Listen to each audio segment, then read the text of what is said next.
Oh my goodness gracious. Yeah. Back in the barn. It's the first time I've been able to touch carts since I got back from Iowa. Um, just been busy. It's a when you go racing for a long trip or whatever, some of the stuff gets neglected. So just haven't had a lot of time. But it's nice to be back. Oh man. Well, hello, sir. Yes, back in the barn, thinking of all the stuff I got to do. I gotta go into Kentucky, and then come back, and I got to get breaking things down, prepping some tires, getting some stuff around for the Dreamfield race that I plan on participating in. Um, yeah, that's should be a good time. Should be a very good time. Hey, hello. Oh goodness gracious, that was the experience of nationals lived up. Um, if I could omit or everything was a positive except for the racing at the nationals, and it wasn't due to the some of the drama that went on. I'm talking about my own personal performance. I had a clutch direct driving me the entire time, and just befuddles me that I had such a problem because I've never had a real issue with the clutch system that I've been running for the past couple of years. Very odd that it chose then to give me issues. I mean, I was able to resolve them, but unfortunately, so with anything, with clones or opens or whatever you're running, if something is distracting you from the track, from adjustments or tires or whatever, you can't work on this stuff. I mean, the pits, the pits right next to me, Justin Gilbert, same thing.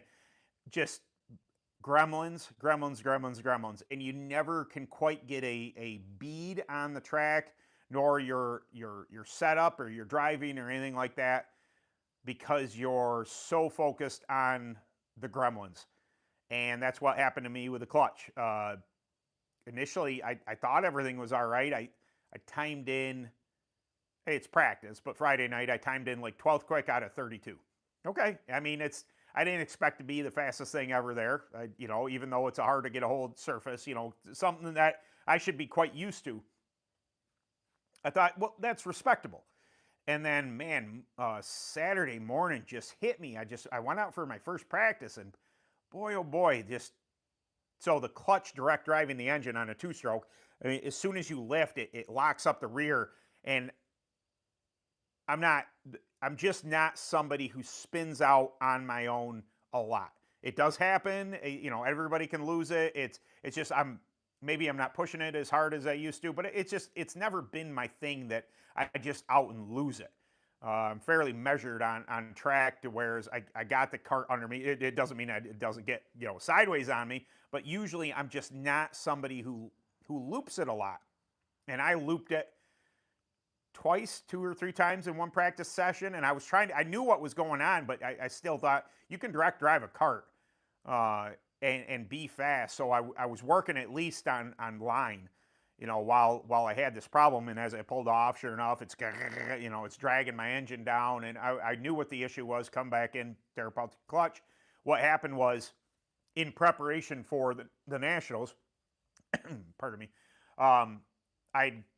I don't have brand new stuff, but I have newer stuff, like newer discs and newer floaters to go into the clutch. Well, in preparation for the nationals, I put that newer stuff in the clutch, and thinking, okay, this is the best of what I got. And I've never really done anything any different. And throughout the day, the pressure plate, the levers on the pressure plate were locking out on me for some odd reason. And I'm like, okay, well, what's the deal with that? Ended up being I didn't have enough air gap in it. Now, with a bully, I know it's 30 thousandths to 55 thousandths air gap, measurable. We never got a standard gap on what's a Licatus Gator clutch that I run, a 4-disc Gator. I mean, it's a Viper. There's a whole bunch of names for them now, but you know, the other version of the dry clutch.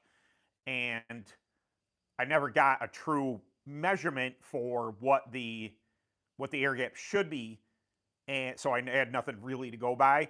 And I've never really needed it. They've always just kind of worked. And I'm like, all right, you know, didn't think anything of it. Well, that's, you know, after I not rebuilt the clutch, but I went through the clutch, pulled the pressure plate off, changed pressure plate. It wasn't that. You know, changed out that I have different pressure plates with different bolts on the levers. I thought maybe that's an issue. It wasn't that. And towards the third and fourth time, I started to replace the new stuff with old stuff. I put old floaters in. It got mildly better. I'm like, oh, we're onto something. Years ago, I had 2-3 years ago, I'm sure, my buddy Tommy, you know, had a clutch that was similar, and we're going to give him the floaters and friction discs out of it.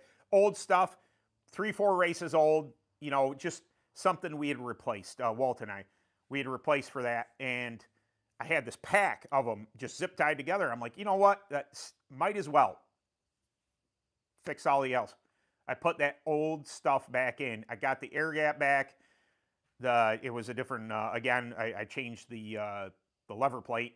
Again, the pressure plate, and that was right in time for qualifying. So I qualified like 38th out of 57 or something like that. It was crazy. So that put me behind, and then just like I said, I got behind on track, and I couldn't drive the track like I can up here.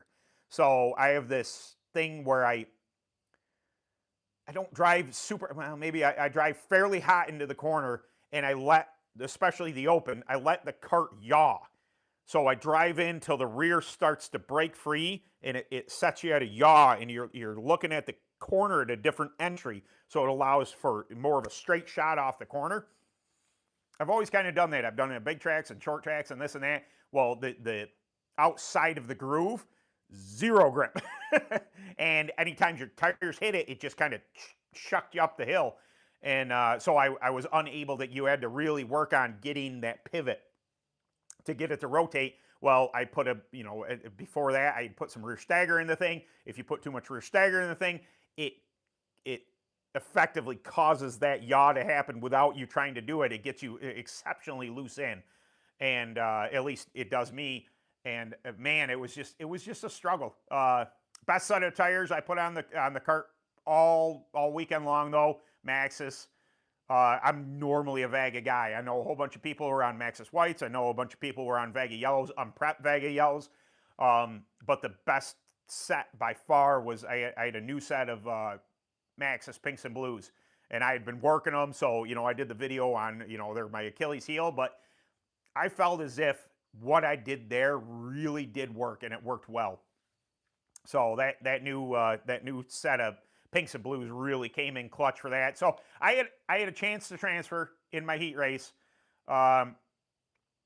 They threw a quick green, and it took me out of contention, and I overdrove it into one, which got me taken out. I was working on second. Womo Chill. I hadn't seen him since the days at Lazowski. Years ago, we ran the Nationals out at Lazowski. I met that gentleman. Super fast, older gentleman, runs a K35, I believe. K30 or K35. I think it was Reed Induction, K35. Womo Chill. I just love his last name, and super, super nice guy. I was there. I was on him, and I needed to get, obviously with the 250, I had more power than him. I needed to get a line on him, and it just unfortunately didn't work out. But, hello. Hi from Russia. I live in St. Petersburg. Oh, awesome. Glad to have you here from St. Petersburg. Appreciate you swinging by. Outdoor channel. Hey, what's going on? Sorry, guys, I was rambling about the... what do I use to sand down my tires? It depends on what kind of surface you're looking for.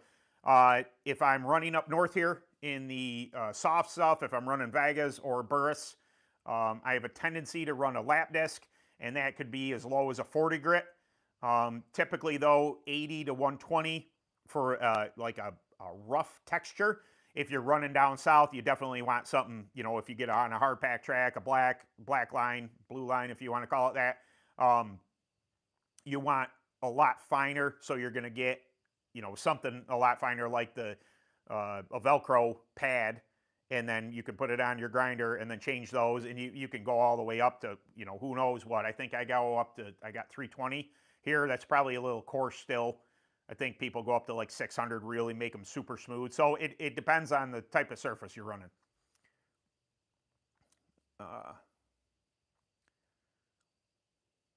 Nice. Yep. It depends on the surface and what type of tire. Like I said, Vega Yellows and Burris, I'm not afraid to get real aggressive with on loose or soft type tracks. If you're running on something super hard, if you're running a Reaper or you're running like a Maxxis Pink and Blue, you're going to want to go a lot finer than that. You don't need the extra grip that like a lap disc will put into a tire. That we can use up here on the soft tracks, but unnecessary for something down south. So it depends on the surface. That would be my answer to that. What's going on, Mr. Bill Sear? I did see you come in, sir. Yo, bro, I'm trying to start. Do you have any tips? Be patient. Everybody thinks that you can jump in a go-kart and win. I'm living proof that 23 in karts, that it takes a while to, it doesn't, I mean, it's not to everybody. I hate to jumble everybody in. Everybody has a different experience. Everybody has a different financial, you know, position, whether or not you can afford to have somebody do your tires, you know, what kind of chassis you have in this. Racing, no matter the discipline, no matter if it's sprint cars, dirt late models, any kind of racing takes patience. It takes knowledge. It takes time to learn it. You know, some people just have. I've always felt that I have a natural ability to pick up things fairly quick. Doesn't mean I'm excellent at them by any stretch of imagination, but physical ability to adapt is one thing. Honing that skill, no matter how, you know, how God-given talented you are, honing that skill takes a lot. It takes time and attention to detail type of thing. But yeah, I just patience. What's my best lap time? Depends on what track you're talking about. We had a big quarter mile here in New York, Western New York, or it'd be Central, I guess, Geneva, New York. Used to be a big quarter mile on the inside, so it's like 3/8. I turned like a 16.3 there. I believe I've turned, I don't know, the 10th mile on the bull ring I run in a clone. I've run, I don't know, an 8.5, something like that. It really depends. I've run on all sorts of tracks, types, disciplines, wherever you race. The fastest I've ever gone on a kart, though, would be Paradise, probably, if I had to guess, and I was 79.6 mile an hour entering the corner. Now, you carry a lot of speed. You know, you're 55 to 60 mile an hour in the center of the corner at that big track. It's no longer open. Maybe I went faster at Possum Kingdom. That's a track in South Carolina. Big paperclip. Lots of grip, though, compared to what I'm used to. Speed is relative to where you're racing, and what motor you're on. Yes, I raced dirt.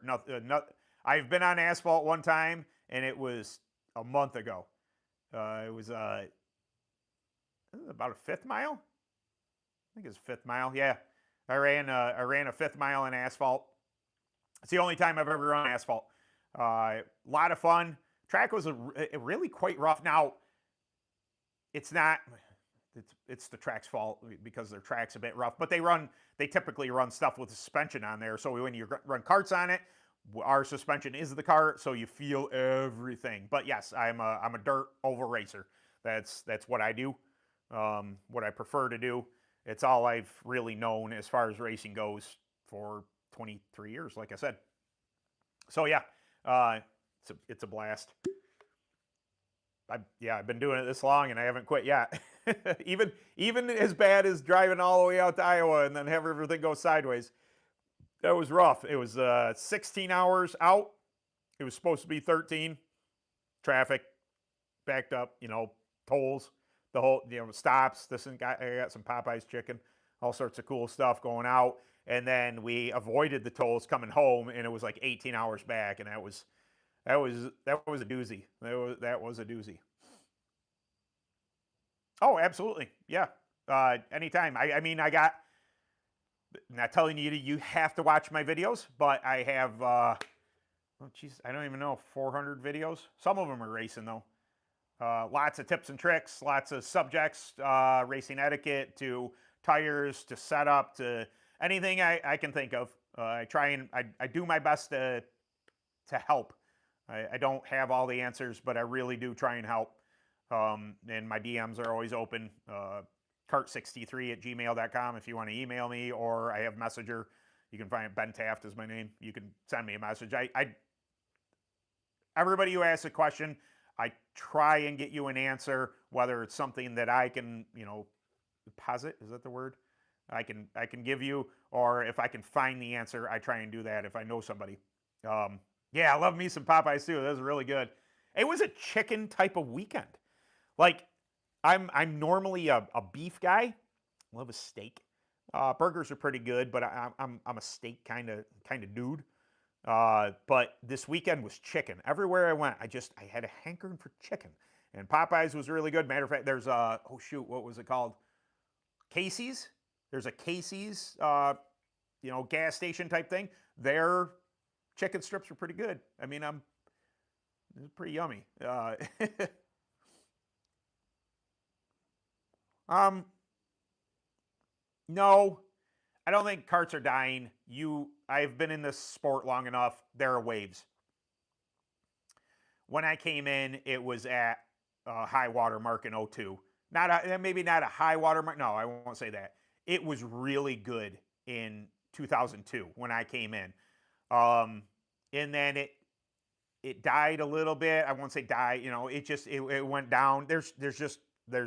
It does this nonstop, and it was probably 2010ish. That might have been one of the high water marks for it. It goes in waves. Finances have a lot to do with it. If you have disposable income, if the economy is doing well, then people have disposable income and they're willing to spend on things like racing. It's part of life. It's if you're things are tight, you don't go racing. At least you shouldn't go racing. Maybe I shouldn't go racing, but I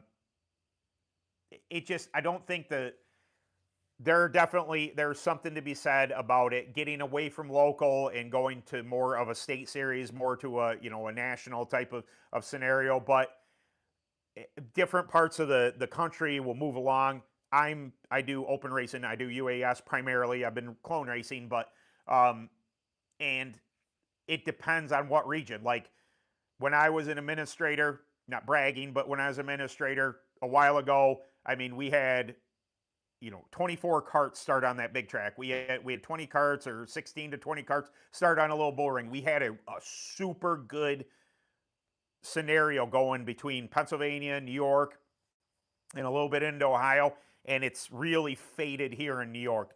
It's faded in Pennsylvania, but Ohio, it kind of shifted, and now Ohio is arguably the biggest turnout for kart counts. So not only does karting as a whole go in waves, but series, whether it be UAS, whether it be clone racing, whether it be whatever, it moves around the country. Some pockets in the country will start to grow, some will shrink. It's just, what is it? No, that's not the word. I won't say that because it's strange. The word I was going to use, I don't think fit. Racing on a track tomorrow with no banking. Yes, more stagger, absolutely. Now, rear stagger especially. Rear stagger helps the kart mechanically turn. Keep in mind, if you go crazy with rear stagger, say you put something like 2 inches of rear stagger in the thing, usually, not always, but usually, it is going to make the kart unload a lot quicker and become very free into the turn. It's going to turn exceptionally, but too much is a problem. But yes, for instance, standard racing around here on a clone, 1.5" front stagger, 1 3/8 to 1.5", maybe 1 3/4, depending on how flat the track is fairly standard. The more sweeping of the turn, the more grip you have, the less stagger you tend to run. Again, not always, but in general, that would be my suggestion. If it's tight track that you need to get around the turn really well, rear stagger really does help. What's a good clutch for dirt cage kart for the Blues plate clone engine, sir? There are a lot of different clutches. I'm going to suggest Bully. I have a Bully over there, but I also run Lacatus Gators on my Open. They're two basic clutches, and depending on who you have rebuild them, that has a lot to do with it.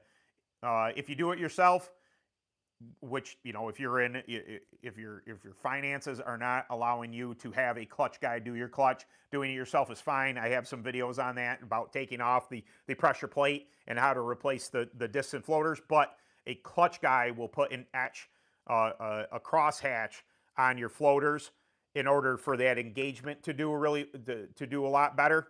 I believe Tony and Missy Boots out of Pennsylvania just took over Aki's. I've never been able to pronounce his last name, but they took over his clutch business. I believe they're called Get Hooked. They just started advertising on Facebook yesterday, I think. They're called Get Hooked.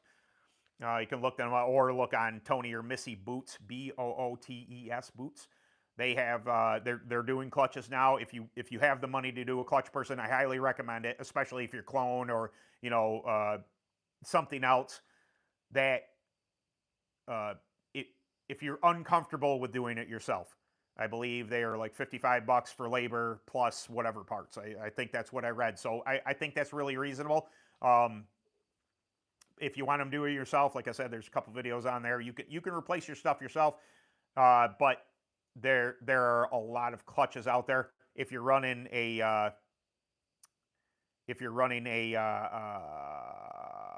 shoe clutch, unfortunately, I don't have a lot of information. I've never run one, so hard for me to even say.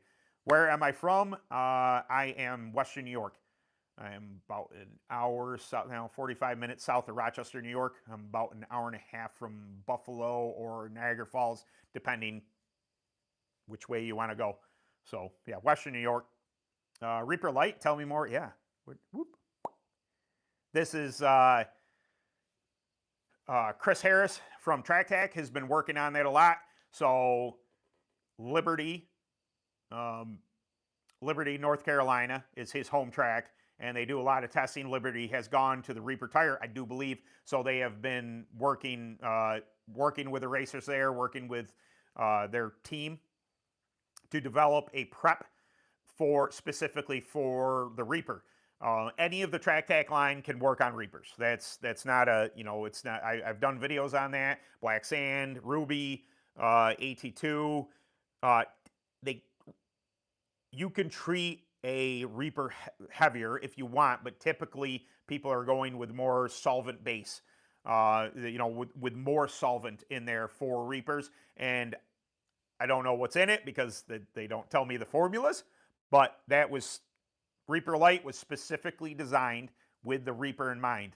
Now, I'm going to give it a whirl. I'm going to be running it in 3 weeks here at the 2000 to win Reaper race up in here in New York. So I'll have more of a base to tell people about how it worked for me up north. Chris wouldn't have released it unless he thought it was right on par or what the Reaper needs for down south. So I would guess that if I had to guess, it's going to have some bite in it, but I think it's going to be opening the tire up to make the Reaper work on your dirt fault type of, hard red clay tracks, if I had to guess. I was thinking about two-disc Viper. Absolutely. That's the other kind. That's one second. don't have one of my 4-discs off, which the 4-disc would just be a bigger version of what a Viper is, but this is a Buller. This is a Bully 2-disc. This is what I run on my clone. The Viper, any of them. I think the standard is set with what Bully does. I will say that. I've run Bully clutches before. I've had excellent performance out of them. My former Kart owner, Walt, had been doing business with Locatus for years, and they talked about having a 4-disc, and we tried them. We really liked them. Both. If you're running a big, if you run a big clutch for the open stuff, the turbo is awesome. But I think that depending on who you get it, a Viper, a Gator, those are the other style clutch aside from the Bully clutch. Let's just do Bully. You can see that Bully. Yep, it's 11 disc or 11 tooth, 11 disc. That'd be huge. That's an 11 tooth that I run on all these bull rings around here.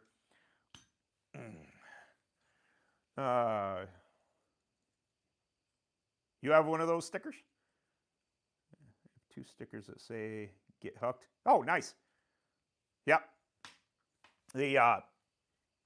I don't have any clutch sponsors as of now for this channel, so I recommend whatever works for you, and I always would, even though Burris sponsors the channel, TrackTac sponsors the channel. I'm gonna suggest whatever works for you. I would love for you to support those who support me, but if you have a prep company that your local guys are used to, they know more, you can receive more information from them, use that. If you choose to use TrackTac line, myself, Chris, a bunch of other people, there's people all over the country that use TrackTac, they can give you assistance. Same thing goes with tires. I race mostly Burris on the clone stuff around here because those are the tracks that we have, or at least a couple of them. But I run UAS also, so I run every tire on that, whatever works. I went out to Iowa with Pinks and Blues. I went out with Burris. I went out with Vega Yellows. I left the Reapers behind, not because I didn't think they wouldn't work, but because I have one brand new set of Reapers and I'm saving them for that race coming up. Oh yeah, you're so is it spring height that gives you RPM engagement? Yes, and the bolts. So every clutch, depending if it's a Viper, depending if it's a Bully, what the shape of the levers. You see these are L's. Sometimes they're straight. That's usually, like a modified or an open clutch. But then bolts on the levers, these are going to engage it differently.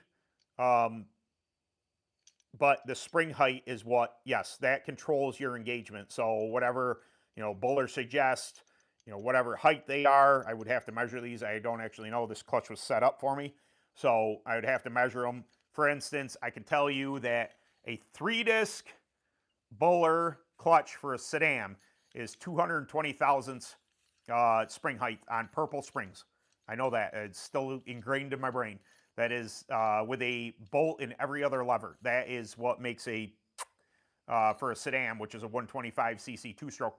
But these, I guess I've never, you want these engaging somewhere, 32 to 3600 RPM on a clone, give or take, depending on where you're at. But yeah. I'll see. Yo, you're more than welcome. I'm here to help. If anything, just to put ideas in your head, things to try. Just new do over belt. Update, brand new Bully clutch. Awesome, good deal. Yeah, Dover makes really good stuff. I always kind of wanted a Dover, only because my name is Ben. You can only assume what my nickname was for a long time. Ben Dover, and it's funny that I don't hear it so much anymore, except for my really, really close friends.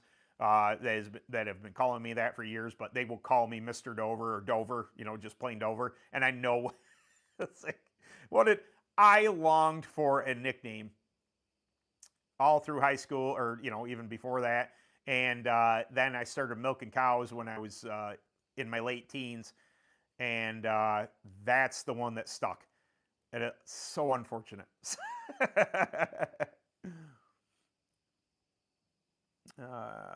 Oh yeah, I'm here to help if you're trying to learn. I don't ever claim that I'm a know-it-all, that I have all the answers, but I like to work through things with people that, hey, this is happening. You might want to try this. You might want to try that. Just to you know, it, you learn by making mistakes, not by just following the crowd. It's you can put whatever anybody tells you on there, and maybe it's fast, but do you truly learn from that, or do you learn by trying something different and man, that didn't work, and then you can go back on that adjustment or whatever trying, and then go the other way. I think that's a far better way to absorb knowledge. Just my opinion on that though. But yeah, bullies are super nice. Kermit is a good dude. He's messaged me. I've emailed back and forth with him. Super guy. I met him down in Florida one year. Super nice guy. I've been running his 2-stroke engines for years. Super nice guy. Dover, love it. Yeah, I know. I figured because I didn't want to let that cat out of the bag on the internet, because I didn't want a whole bunch of people calling me Dover. I'm all right with it. It doesn't offend me or anything like that. I'm Gen X. You can't offend me. But yeah, you give a new kart racer a piece of advice, something you wish you knew as new racer, what would you suggest? I appreciate the $5. Boy, ooh, that's a great question, man. Ooh, boy, you got to pick my brain like that, man. That's a that's a killer question. The one piece of advice, it would be so hard for me to say. Enjoy the experience. I know this is contrary to a lot of people, and contrary to a lot of perceptions about racing. The experience. Um, I'll go back. I just went to Iowa, and I couldn't have been much worse.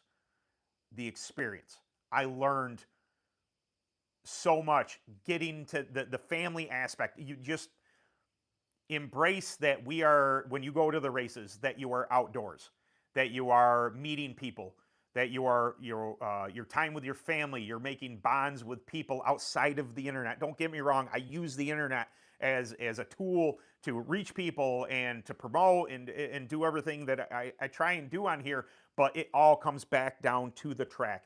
No matter, you get frustrated. I was frustrated this past weekend, but I absolutely love seeing my friends. The experience is, and it's cyclical. I think that's the word I was trying to use before. Maybe that's not right, but when you bond with people, when you bond with racers, when you experience the track, the knowledge will come, because those friendships will become knowledge, because then they will start sharing. Hey man, what pressures are you on? I'm on 3 and 4. Oh man, I've been on 5 and 6. Now that person's been faster than you. Now you make these relationships work. Just be patient with it. Don't get frustrated when you don't win right away. It is really, sometimes it happens. I'm not saying it doesn't happen. Some people jump in a cart and they got the right equipment, they got the skill set. It's fantastic. But most of us are very, I don't want to say unlucky, but we don't win right away. It took me years of getting my butt kicked till I picked up my first win. And I lost in flatheads. And I went to KT 100, and I believe it was 2 years of me running a 2-stroke before I got my very first win. And then I went UAS racing, and it was another couple years before I finally, I learned from watching other people. I learned from the experiences. I learned from talking. I learned from all that. Just be patient and try and absorb. You're going to get frustrated. I'm frustrated now. I haven't been to victory lane at all this year. And it's tough. It's very tough. There's a lot of stiff competition out there, but I'm no different than anybody else. I may have this platform, but I learn just like everybody else. I talk to people. I understand what they did, where I went wrong. Just be patient and enjoy the experience. Uh, it's kind of a weird answer because, oh, you just run this chemical and then you'll be fast. I'm not going to do that to anybody. Uh, how's clone racing coming along? What will you be racing at the Reaper race? Oh yeah, there's the question.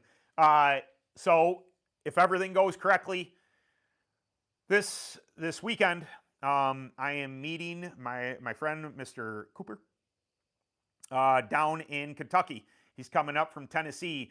So I will do a whole video on this. Obviously, there's going to be content to follow. I'm not abandoning ship on Phantom at all because I gotta run something as an open. But I will be on a Shatter racing chassis very soon, and everything goes correctly, I will be on the Shatter racing chassis at the Reaper race. If I get it this weekend, there's going to be lots of putting together, changing engines, all sorts of stuff, scaling, everything else. I am going to be giving that chassis a they want some exposure. Small chassis manufacturer, Matt Kaler, the guy who's building some UAS stuff now. He builds the chassis for Mike. I believe he's the owner of Ashway Speedway in Tennessee. He is the owner of Shatter Racing Chassis, and we worked out a deal where I'm going to be able to be on one and to put it out there to the public to show what they have to offer. I'm super grateful for the opportunity to do so. It's been a long time since I've been on anything but Phantom. So, but this, I love the chassis design. I think Mac did a fantastic job building this thing. I'm just like drooling at the pictures, and I can't wait for it. Again, nothing against Phantom. I love Phantom. I would ride any one of their products, but I'm also a fan of a lot of manufacturers. And this just happened to work out to where I think we can help one another and get their name out there. And hopefully, it looks to me like it's going to be a fast piece. And I'm very excited to try it out. I do feel bad because I'm not the world's best clone racer. Yeah, I'm working on it. It's such a divide. 70 horsepower, whatever the Bama is, 65. I don't know. I'm 250 again. Going down to a clone, horsepower. It's a whole different world, but I think I'm very excited about it. Very excited about this experience. I think it's going to be great, and I can't wait to work on something a little different. Just see, I adapted to the Phantom so well in an open that I'm just curious. My stuff's a little beat up. Maybe that might be some of my speed loss in the clone stuff. So I was taking my open stuff and trying to remake it a clone. And it might have been some of the speed loss or way I'm driving it. There are so many things that could have been going a little askew there. But yeah, I think I'm very excited about it. So I can't thank them enough for the opportunity to do this. I think it's going to be great. Truly used to be. Absolutely. I have a very, very close group of friends. I know a lot of people. I will call a lot of people friends. But my core is very tight. And it's been that way for a long time. Jamie and Doug that went out to Iowa with me, we've been friends for 35 years. That's since I was 13 years old. That's how tight my core group of friends is. My best friends, my wife, probably my ultimate best friend because I chose to forever. But Doug and Jamie are saying are forever friends. But the secondary to that is my race family. And I know because of this channel, because of racing UAS or driving halfway across the country, I've met so many great people that I can call friends now. that's maybe, the racing's the racing. You're passionate about racing, you love racing, do a whole channel on the thing, but there's a reason why. It can't just be the mechanical aspect. It just can't be wins. It's because of the people that make racing racing. I think that's just, I love it. Thank you very much. It's, I can't tell you what racing has brought to me. As far as happiness, frustration, everything. It's it's maddening at times, and it is unbelievably, awesome other times, and everywhere in between. But yeah, um, thank you very much. I really appreciate you watching. Sincerely from the bottom of my heart. Channel couldn't be what it is without you. Everybody that watches the channel, everybody that tunes in, that comments or sends me a message or anything like that. I had no idea it was going to get as big as this is. I'm still taken back by it. We as YouTubers, it's such a weird concept. We base a lot of how popular a channel is on subscriber count, but that's, I think it's more than that.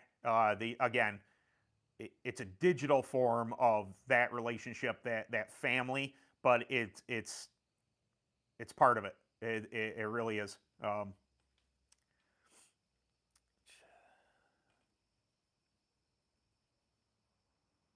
Yeah, that's it. Oh, cool. I wouldn't call myself high IQ, but fixated ADD, maybe. Love your content. Do I? Yes, absolutely. I don't really do much outside of the realm of karting on here. As far, I won't speak on politics on here. I think that it's a divisive type of subject. Positivity. I don't gripe on here. I don't complain. But if you're to ask me, absolutely, I believe in God. You take from that what you will. I'm starting to think Reaper doesn't like prep. I would partially agree. I was told by Terry Odom when I very first got him, they don't like to be saturated. 1 second, I'll get to your question there. Thank you very much, by the way. He told me they don't like to be saturated. Now, I will preface this with my agreement to that is that I know people who have super saturated them, that have gone bananas on the internals on a soft track and made them work. Now, from experience, from everybody I've talked to, if you do get, say, the durometer to drop, they don't stay. It will climb right back up. Whatever rubber they're making it out of, whatever that compound is, it rejects heavy saturation. Initially, you can get them down, you can get them to stay for a little bit, but usually they start to climb back up, almost like it's a it's a goat tire. But I have, they're not in reach, or I'll show you.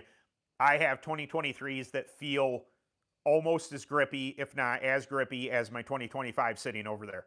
I have a tendency to agree that I think that tread depth, what you're sanding them with, is almost a little more important than what you're wiping them with. I think they're really somewhat, it's becoming a burris, but their date codes are becoming a little bit of a thing with them, to whereas you don't want super fresh stuff, especially hard, fast track.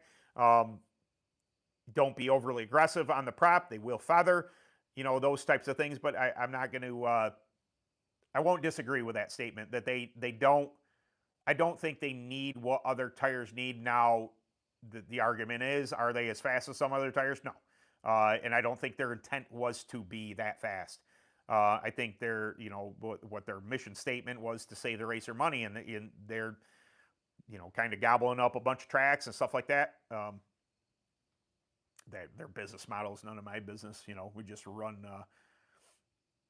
what we run. I'm not against any tire. I open stuff, my UAS stuff, I run it all. I don't care if it's Reaper, Maxxis, Burris, Vega, Hoosier, Treads, not Treads. Game on. What's the fastest? Ward, or not Ward Burton, shoot, the mayor, Burton there was talking, and they're talking about the cars and everything, and I can kind of bring that back in, that he doesn't care what the car is. Go out and be the best at whatever it is. Far out. If we're all on the same thing, cool. Be the best at that. All right. My sister races call. Nice. That's clone's new to me. I mean, it's been a couple years. I haven't found all the speed that I hope to find in it. Hopefully soon. All right. It's a big piece of advice. Someone intimidated by a tire prep game. Where to begin? I understand it depends on track conditions. If you're running, I assume you're running, if you're running clone, I would say less is more. With the exception of a Maxxis tire or maybe a Vega yellow, the at-home prep is less with say a Burris and a Reaper. That's more of an at-track thing. I think that a lot of people think that you have to wipe the snot out of tires. You'd be surprised that a lot of people don't. Even when I was running the UAS this past weekend, I didn't wipe my tires a whole bunch. Now I did some work to the Maxxis prior to that, so it depends on what tire you have and everything. But it doesn't have to be overcomplicated. I understand with Track Tech especially, they have a lot of products and it can become overwhelming. Start with a couple. Just if I'm going to recommend anything at all, it's that one right there. Track Tech Orange. That is going to fire the tire off. It is just going to bring an element of heat to the tire faster, so it brings the tire into the track. You can do the same with Hot Lap 2. You can do the same with pick whatever brand somebody is running. I think that a lot of people just see prep and they think it's over complicated. They don't want to get involved. It doesn't have to be, especially like I said with and I don't even want to. I'm not insulting Maxxis or Vegas. It's just that you can kind of go ham on prepping both those types of tires if you want. You don't have to. I met a lot of people this weekend that didn't put anything on a Vega yellow inside. I always treat my insides of Vega yellows, but I'm also comfortable with it. I think that pick one or two, kind of evaluate what people are running around you, what seems to be most common, what seems to, if you can sneak a peek when you're walking by some of these pits and I spy what maybe they're running, or you can ask them if you're comfortable enough doing so, hey, what are you running for prep or something like that. It doesn't have to be complicated. It doesn't have to be slathering on a whole bunch of prep. It doesn't have to be all these things. I think that if you're not running a lot of prep, you can tune your chassis a little to adapt to the track. But yeah, it doesn't have to be complicated. It really doesn't. And I can assure you that some of the fastest guys, even this past weekend, were not crazy on their prep program. They're just really good at knowing and reading what a track needs and what chassis adjustments they need, and maybe one or two wipes and go out and race. That's, I would be willing to bank that a lot of them did that. It's what I did. Not that I was fast, but that's what I did too. I didn't go crazy. Okay. Yeah, God bless you too. What is feather? Feather is when you, here, I'll grab it. Oh my goodness. Probably doesn't have any feathering on it. So when you feather a tire, this is, I'm just showing you for reference. This is a smooth tire. When you see, when it is heated, it's the tire melting. It'll start to change the texture of this surface. And usually on the sidewalls, if you have a proper air, it'll do it all the way across. It'll become coarse and rough to the touch and to visual. But typically, because sidewall comes up, this is your hardest contact point. Typically, if something feathers, it means your tire is too soft for the condition, or you've used prep too much, and you've softened that upper layer there, and it's almost biting too hard, so it's starting to melt the rubber a little bit. So that's feathering. I wish I had a. I don't think I have anything that's feathered around here. I don't see anything right offhand. I'd love to show you, but I bet you there's some feathering on some of the ones out in my trailer. Some guys say the track. Hold on. Hold on. I've got to turn my brightness up here. I'm having a hard time. Some guys at the track. Beer Run and Vega yellows are the meta. I must be reading it wrong. And Krug Green. Krug Green's really good prep. I have some, even though I run Track Tech. I bought it a long time ago, just in case. Paying attention to what everybody has. Sometimes Krug Green hits, right? Is it Jordan? I don't know him personally, but yeah, really, really up the muff. Yeah, Krug Green, really good stuff. A lot of people love it. Midwest prep typically, but a lot of people out east here use it too. Fairly aggressive. It's I think that there's a bunch of Track Tech Track Tech products that I would you could say put up against it, but people use it for a reason, because it's good, and I have some because it's good. When it calls for it, it's magic in a can type of thing. Thanks. Keep us informed on the Reaper Light. No, absolutely. Good night. Any indoor races up north this winter? The only one I really go to is the Syracuse Indoor. Is it the first or second week into December? First week? First Saturday in December? That sounds familiar, because it's the same day as we have Winter in the Village, the little village I live in. It's always the same day. And if I go to that, I don't race it. I haven't raced in years. It's a lot. I'm almost 50. I'm 48 now. And unless you really know what you're doing, indoor Coke syrup racing, you can get in trouble in a hurry. Doesn't mean I'm against running it at all, but it's a lot. The last time I ran it, I was my wife said I was white as a ghost because I must have been holding my breath the entire race. It was unpleasant. But I've never taken the time to learn it as it should. Now, I will say this, in Syracuse, they've since made the track bigger.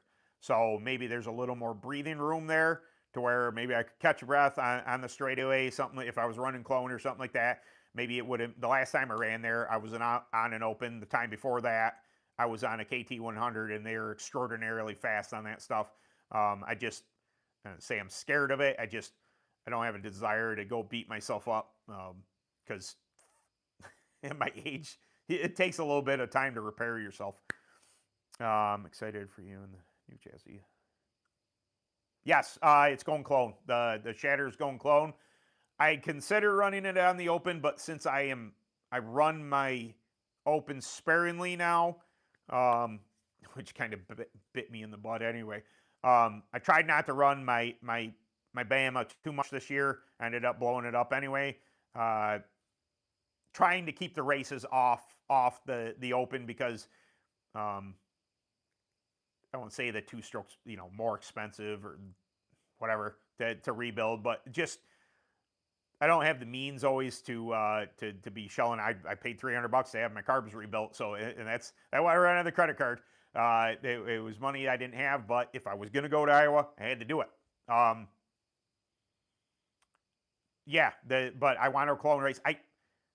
I just think that, in my opinion, a bit of it is my driving style, why I haven't adapted so easily to clone.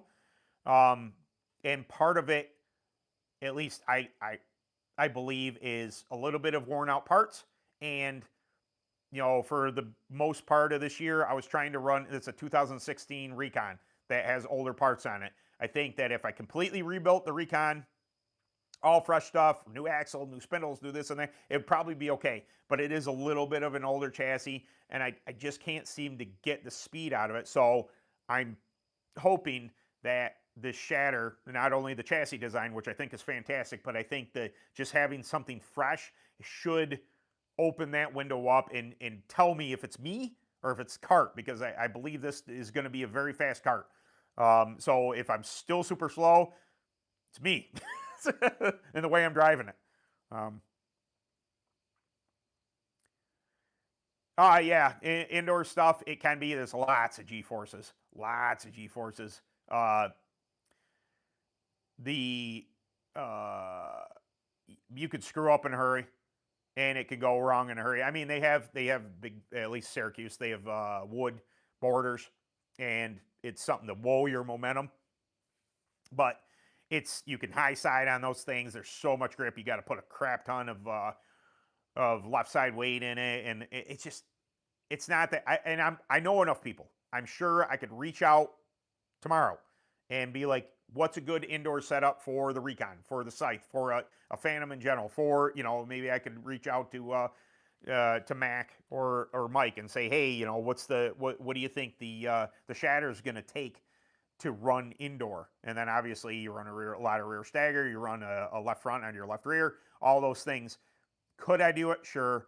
Do I really want to do it and run the risk of breaking stuff? You know, I like to go and watch. I think that's a lot of fun. Get to, again, with the family aspect, go get to see people I haven't seen last year at Syracuse. You know, that's always a blast. But yeah, you're going to a new track for the first time. I would definitely, if just it's very, in my opinion, it's very simple.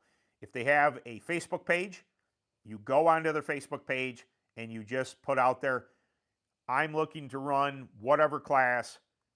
Can somebody give me a ballpark gear ratio? Um, you know, some of us, not so much in clone because I would struggle with that. So that's what I do. Would know, you know, right off, hey, this is a 5th mile. It's going to be a 13 driver, you know, something like that. But I would suggest Facebook page, some form of, you would think that they have something like that.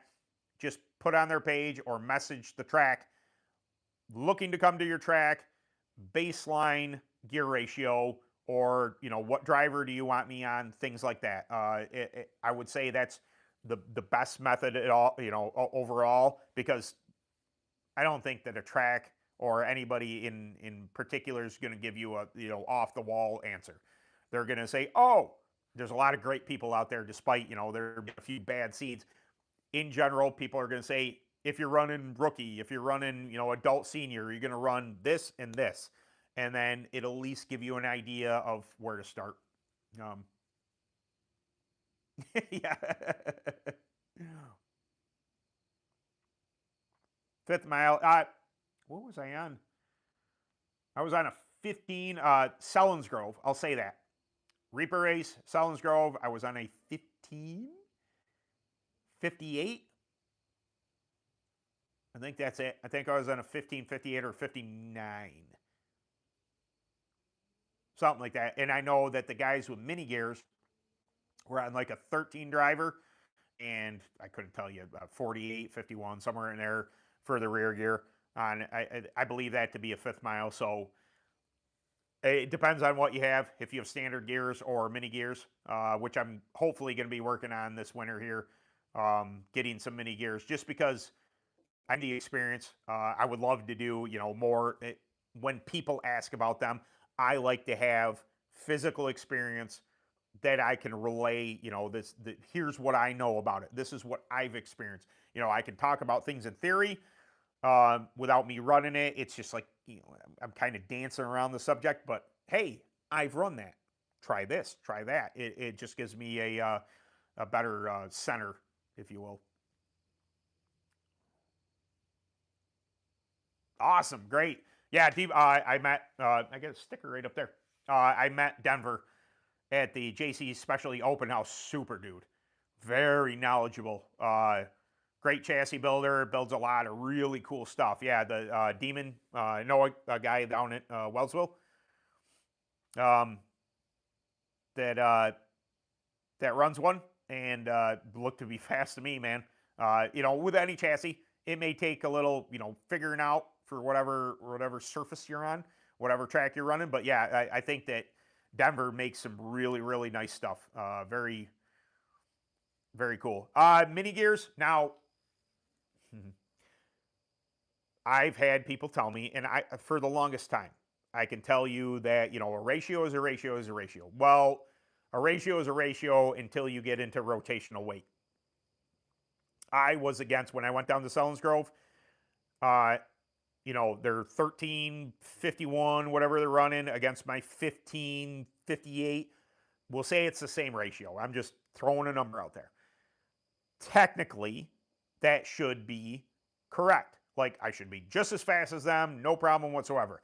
A little bit's my inexperience, I'll admit that. But what I physically saw was that when you can run a smaller driver, they take off better. It changes the way it spools up. Also, the rotational weight. When you have lighter gears, when you have a lighter rear hub, the lighter, front gear for that matter, forward gear, they spool up quicker, and it's almost like they jumped from me. Now, this is anecdotal evidence because it is just what I physically saw, but I will say this: if you're on a small bull ring, it's not as big of a deal. If you're on you're running a 10 or 11 driver, not a super big deal, maybe the tiniest bit. When you get onto a bigger track that is carrying a lot of momentum, that when you get restarts and you need to keep with the pack, I believe, not always the case, I like to say that, I believe that they spool up quicker, and the less rotational weight does have an effect. When you're talking about horsepower and you're talking about a third of a horsepower more or a half a horsepower, because clones are locked into this box, it's a spec engine, that you only have this much horsepower to deal with. Anything that can translate the horsepower better to the surface, that will propel you forward better, is a bonus. I'll say that. Now, I'm going to probably get a bunch of crap, like, oh, ratio's ratio. And I hear you. I get what you're saying, but rotational weight's a thing. And I just feel that, you have to decide whether or not financially it's worth pulling the trigger on them. I've heard people that don't like them. They absolutely will not run them. Okay, and they run bigger tracks. But my inexperience, I just haven't been running clone long enough to give you, and had both, run both to butt dyno mini gear versus non-mini gear. I haven't had that experience, so I can only talk in, what theory and, what should be true. So it's, I've taken crap before, just like, you're wrong on that. I'm like, probably. I won't disagree with you, but we just hit over an hour. I could keep on going, I'm sure of it, but I do like to keep this to an hour. I have to go change my oil. I know it's 8:30 at night, but I'm gonna go change my oil. I got going to Kentucky and need to get that done on my wife's car, which we're taking. I know, taking a car, and I'm gonna pick up a chassis. I got it worked out. Don't you fret none. But yeah. Bought a Kart sellout, and I have 23 Ultimate has mini gears, and my 22 Slack Pursuit has regular. Oh, okay. I like the C high performance. Chris C, Evan C won the Grand Nationals. I believe a 2023 Ultramax is the Evolve. If I'm not mistaken, maybe it's a rival. Either or. Both exceptional chassis. Very fast. So very, very good. Yeah, on both of those. Yeah, you're very welcome. But yeah, Evolve, nice. Yeah, I love that design. I got to talk with Chris C about that a bunch this past weekend, and the concepts that are what Ultramax, you know, what they're thinking about, what they're doing, this and that. It was really good. A matter of fact, it was with also Performer Champion Race Chassis, the Performer. We were in a little, I was like third wheel in this, but I was sitting there listening to two people who know chassis. One builds them, and the other one's super good at them. You know, banter back and forth about, you know, chromoly and welding and this and that and the design aspects, and it's just like a sponge. I'm like, ooh, this is good stuff. Keep it coming, boys. Really appreciate it. But yeah, thank you very much, everybody, for stopping by. It was good to get back to this. I missed out last week. I was gonna do the road trip. This weekend coming up, I was gonna do the Grand National video. I still have to sort through all this stuff. I haven't had a bunch of time. I really apologize for that. But I will probably do a pretty standard video. I'll pick a topic and get that done because I'm going to be on the road. It's just going to be very difficult to edit and do all this stuff. I'll try and get that done. So I was going to do the Grand National video, but that may have to whoa up a little till I have a minute next week sometime to try and sort through the footage. So I say a standard video. They're all pretty standard. They're all good topics. I had intended on doing this one thing. I'm not gonna have time. It's just it is too much. It's gonna be too much. I can't on the road. I'm not gonna be able to do all that. So if I do a topic that I can easily speak to you guys about, it's just gonna make my life a little easier. But yeah, thank you very much. Thank you very much for coming by. Yeah, I will see you guys next week. Later.